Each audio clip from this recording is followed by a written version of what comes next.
এই মুহূর্তের সর্বশেষ আপডেট নিউজ নিয়ে আপনাদের সামনে হাজির হলাম। এখন শুনবেন সংবাদ শিরোনাম। মহা বিপদে পড়ল পশ্চিমবঙ্গের হিন্দুরা। কলকাতার রাস্তায় লাখ লাখ গরু। বাংলাদেশের বাজারে সস্তা দামে বিক্রি হচ্ছে হিন্দুদের গরু।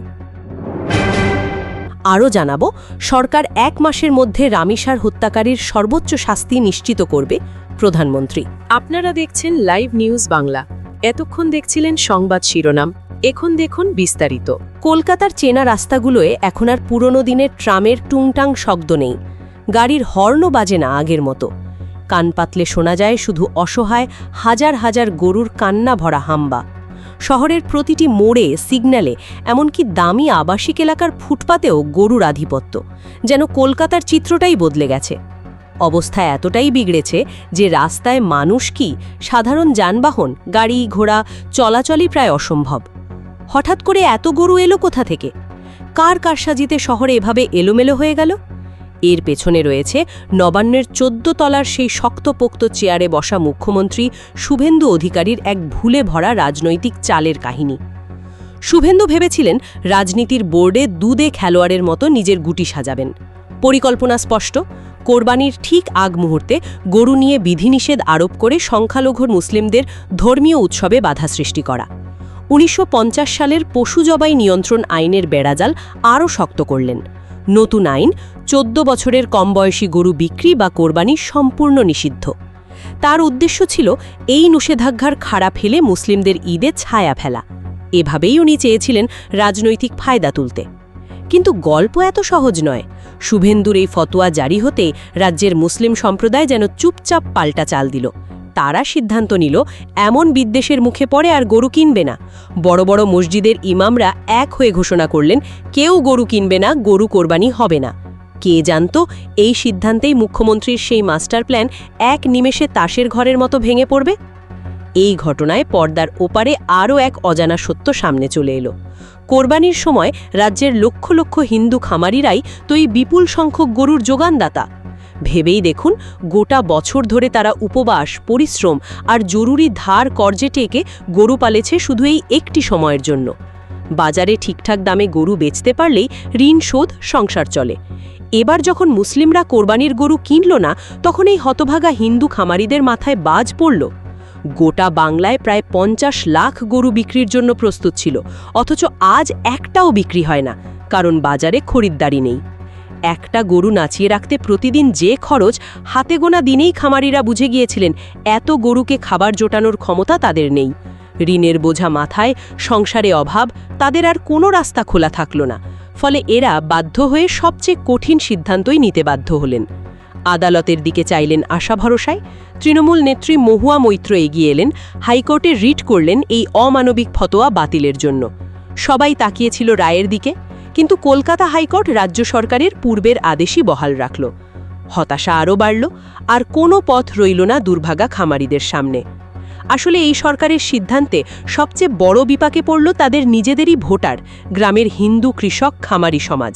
তারা তখন একরকম দিশেহারা, বুক ভরা কান্না, আশাহারা মুখে গরুগুলোকে নিয়ে ছুটে চলেছে সীমান্তের দিকে।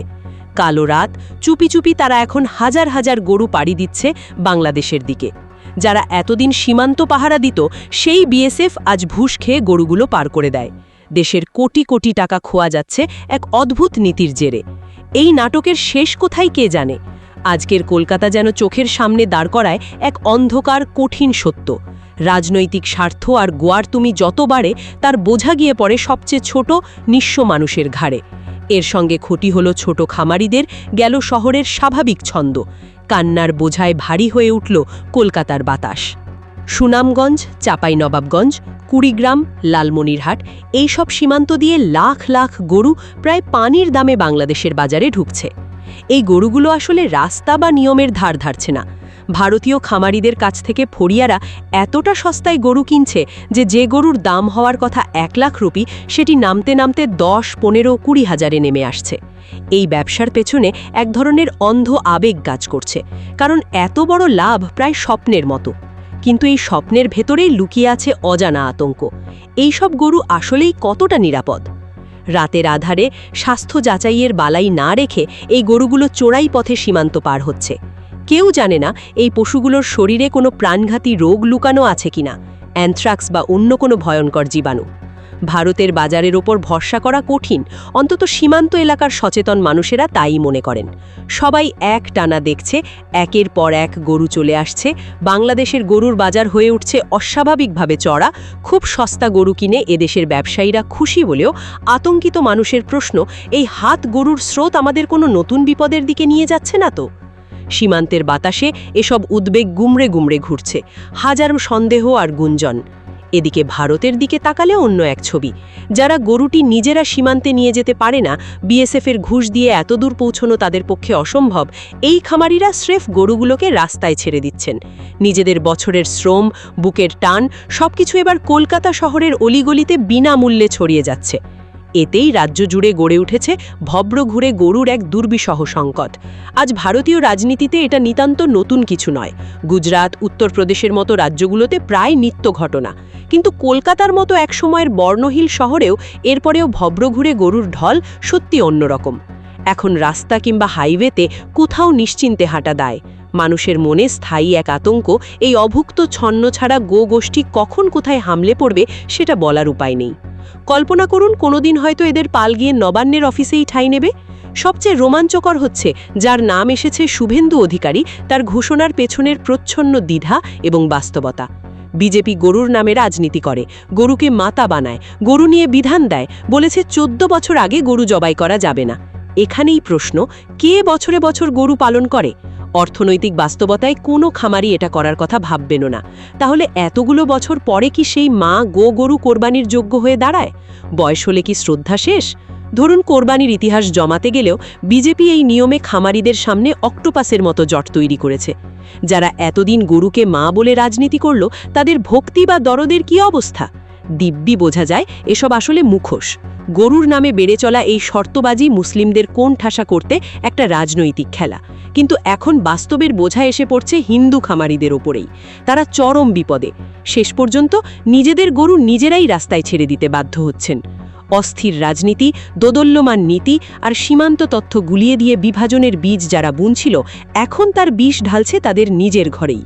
শুভেন্দু অধিকারী ভেবেছিলেন মুসলিমদের কোণঠাসা করে গরুর বাজার সামলে ফায়দা তুলবেন, কিন্তু সবশেষে যে তার নিজের অঞ্চলের হিন্দু খামারিরাই সবচেয়ে বেশি ঝাঁঝাটে পড়েছেন তা তিনি কল্পনাও করেননি। এবার খেলাটা পুরো উল্টে গেছে। রাজ্য আজ ভব্র ঘুরে গরুর দখলে। শহরটা যেন এক বিষণ্ণ ভারে নুয়ে পড়েছে। অসহায় মানুষ, খামারিরা আক্ষেপে কাঁদে, আর বাংলাদেশে এই বিশৃঙ্খলার মধ্যে দর কষাকষিতে তারা গরুর বাজার ভরিয়ে তুলছে। দিন শেষে ধর্ম নিয়ে এই ভোটের রাজনীতি পঙ্গুত্ব, বিভাজন আর জনমানুষের চরম অনিশ্চয়তার জন্ম দিয়েছে। পশ্চিমবঙ্গের মাটি এখন কেবল আর্থিক হিসেবের গরমিল বোঝায় না, এটা আসলে দেখিয়ে দিল রাজনীতি যখন ধর্মের মুখোশ পরে মাঠে নামে, তখন তার বোঝা গিয়ে পড়ে সবচেয়ে দুর্বল মানুষের ওপরে। কলকাতার রাস্তাঘাটে যখন ভব্র ঘুরে গরুগুলো ক্ষুধার্ত চোখে তাকায়, তখন খুব স্পষ্ট বোঝা যায় এই মাস্টার স্ট্রোক কত বড় মাস্টার ডিজাস্টারে বদলেছে। সবাই দেখছে, শুধু যারা খেলায় নামিয়েছিল তারাই বুঝতে পারছে না। সবার আগে সর্বশেষ আপডেট নিউজ দেখতে সাবস্ক্রাইব করে আমাদের চ্যানেলের সাথেই থাকুন। আমাদের নিউজ ভালো লাগলে লাইক, কমেন্টস ও শেয়ার করুন। ধন্যবাদ সকলকে।